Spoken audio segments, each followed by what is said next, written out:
When the first iPhone was introduced in 2007, it was marketed as a simple utility tool.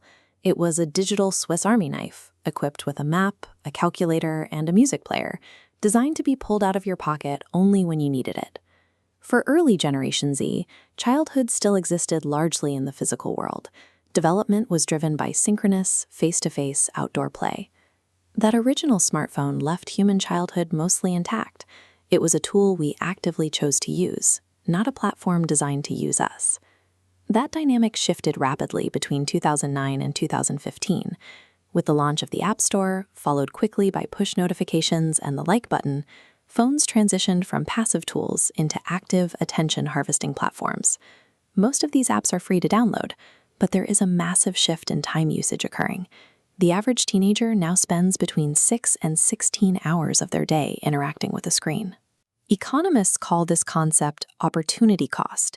It's the loss of potential gains when one alternative is chosen over another. When a teenager spends the vast majority of their waking life looking at a screen, the cost is the physical milestones and developmental experiences they are missing out on. Handing a teenager a smartphone initiates a massive developmental trade-off. We're exchanging the foundational experiences of a physical childhood for a lifetime of digital attachment. The first major cost is social deprivation. Children require physical, face-to-face, and occasionally risky play to build social skills. The phone replaced that embodied play with isolated, asynchronous digital consumption. This chart tracks the daily average minutes Americans spend with their friends.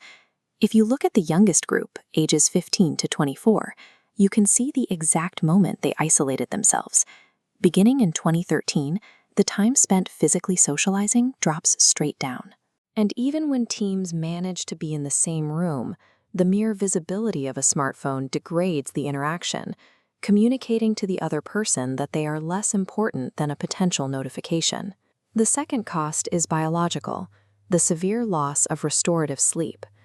A developing adolescent brain physically requires 8 to 9 hours of rest every single night to consolidate memories and repair physiological systems. This graph shows the percentage of students getting less than 7 hours of sleep.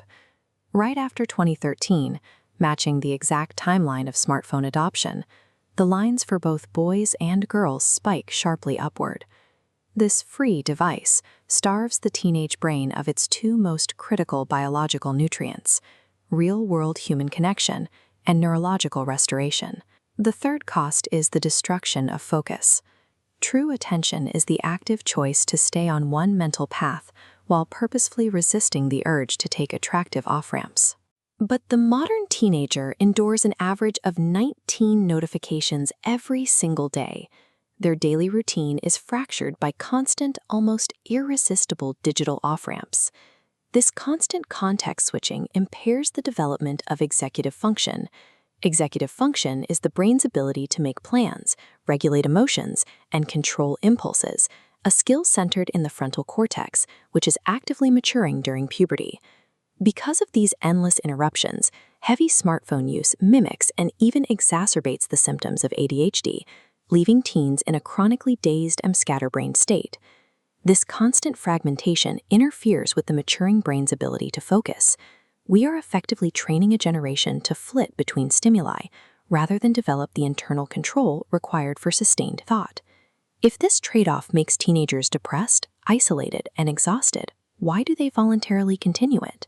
Because tech developers intentionally engineered these apps using a process called operant conditioning. It's a learning method using rewards and punishments to modify behavior, treating the human brain like an animal in a puzzle box. They use a psychological loop known as the hooked model. It begins with an external trigger, like a notification pinging on your screen, which breaks your focus and prompts an action. That action then delivers a variable reward.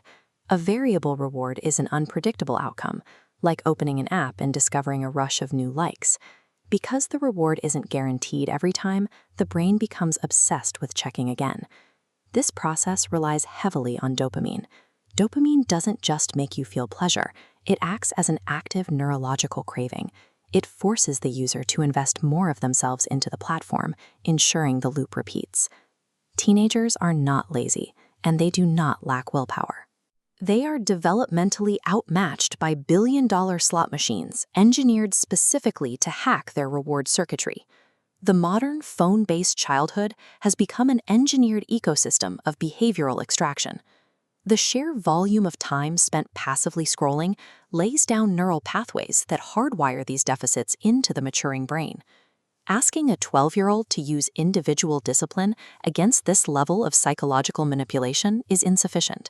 We need structural environmental boundaries. Implementing entirely phone-free school days would physically force a break in this behavioral loop. We must urgently reintroduce the physical momentum of children playing freely outdoors, completely untethered from their digital devices. By recognizing and rejecting this false transaction, we can give Generation Z their focus, their minds, and their physical childhoods back.